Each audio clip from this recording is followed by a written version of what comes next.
CNN 방송은 이 구조물이 국제공항 설계 기준을 충족하는지 면밀히 살펴볼 필요가 있다는 전문가의 지적을 보도했습니다. KBS 뉴스 오대성입니다. 이번 참사의 사고 기종인 제주항공 보잉 737-800 여객기가 어제도 랜딩 기어에 문제가 생겨서 회항했습니다. 국토부는 제주항공의 정비 등에 문제가 없었는지 조사에 착수했습니다. 이정민 기자입니다. 제주항공은 사고기와 같은 보잉 737-800 기종을 30여 대 보유하고 있습니다. 그제 무안공항에서 참사가 난 항공기, 어제 랜딩 기어, 즉 착륙 바퀴에 문제가 생겨 회항한 제주행 항공기도 모두 이 기종입니다. 예약자들의 불안감이 커지며 수만 명이 제주항공 예약을 취소하기도 했습니다. 제주항공의 해당 기종 가동 시간이 다른 항공사들에 비해 더 길다는 점도 지적됐습니다. 사고 여객기가 사고 전날인 28일 운항한 일지를 보면 모두 6차례에 걸쳐 16시간이 넘는 운항을 한 걸로 돼 있습니다. 올해 1월부터 11월까지 제주항공 보잉 737-800의 하루 평균 가동률은 14시간 이상입니다. 다른 저가 항공사의 같은 기종과 비교해도 서너 시간이 더 길었고 대형 항공사인 대한항공보다는 6시간 정도가 더 깁니다.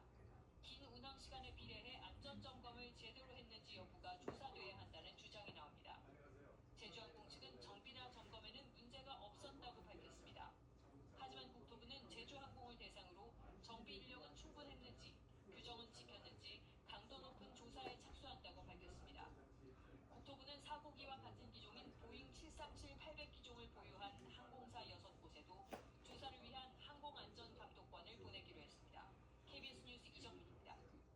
사고 원인 조사의 핵심이죠. 블랙박스 분석이 시작됐습니다. 현장에서 수거해 상태를 확인 중인데 제조사인 미국 보잉사 관계자도 조사에 참여합니다.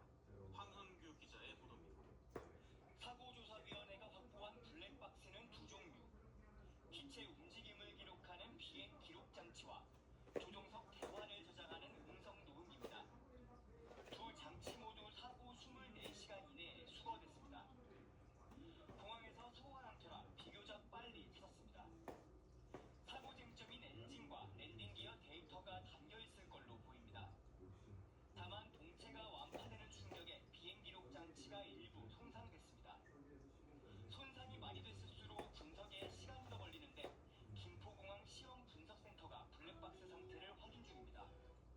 손상 정도가 심하다면 미국 연방교통안전위원회와 재조사로 보내야 합니다.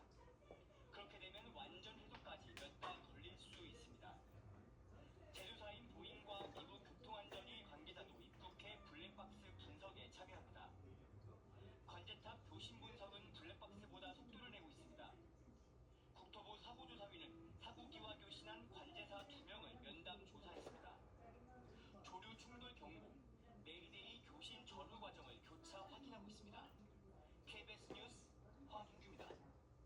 헌정사상 처음으로 현직 대통령에 대해 체포영장이 청구됐습니다. 내란과 직권 남용 등의 혐의인데 윤 대통령 측은 고위공직자범죄수사처 공수처가 내란죄의 수사 권한이 없다며 반발했습니다. 이지은 기자가 보도합니다. 공조수사본부는 윤석열 대통령에 대한 체포영장을 청구하고 법원의 심사 결과를 기다리고 있습니다. 내란과